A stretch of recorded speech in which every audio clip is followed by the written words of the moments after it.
اور اس جنگ آزادی کی تحریک میں مولانا قاسم نانوتوی کے ایک ہاتھ پر زخم آیا تھا اور مولانا رشید احمد گنگوہی کا ایک بازو توڑ دیا گیا تھا۔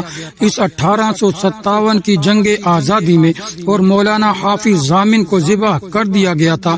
اور جب یہ حالات پیدا ہوئے تو میرے بھائیوں 1601 میں انگریز آیا تھا تو صرف دہلی کے شہر میں 1000 دینی مدرسہ تھا، لیکن انگریز نے آہستہ آہستہ مدرسے ختم کر دیے۔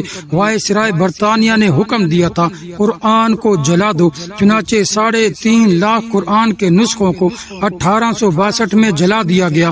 مولویوں کو گولیاں مار دی گئیں، مدارس شہید کر دیے گئے، مکاتب شہید کر دیے گئے، شاہ ولی اللہ کے مدرسہ رحمیہ کو شہید کر دیا گیا۔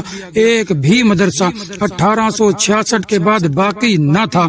دہلی کے شہر میں 1601 میں 1000 مدرسہ تھا، 1862 میں ایک مدرسہ بھی نہ تھا۔ حجت الاسلام مولانا قاسم نانوتوی رحمت اللہ علیہ کو خواب میں حضور صلی اللہ علیہ وسلم نے ارشاد فرمایا کہ دیوبند کی بستی میں ایک دینی مدرسہ کی بنیاد رکھو۔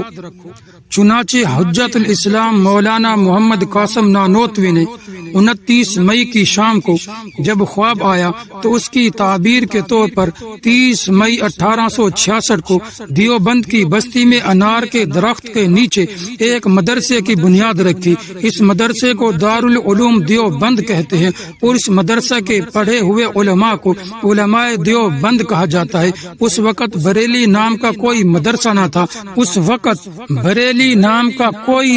نہ تھا، جب دیوبند قائم ہوا تھا۔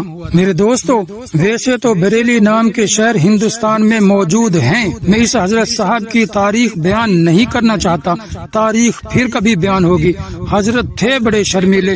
یہ بدعتیوں کے بانی کے بارے میں کوئی گستاخی میں نہیں کر رہا، صرف ان کی اپنی کتابوں سے 1-2 باتیں عرض کر دیتا ہوں۔ ان کے والد صاحب بھی مولوی تھے۔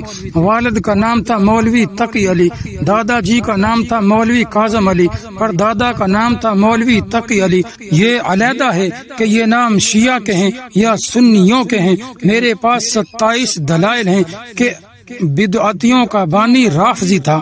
ان دلائل کا یہاں ذکر نہیں کرتا۔ اگر کسی بدعتی کو زیادہ تکلیف محسوس ہوئی اور وہ آئندہ مجھے بلانے کا خواہش مند ہو جائے تو میں وہ 27 دلائل آئندہ ضرور لے کر آؤں گا۔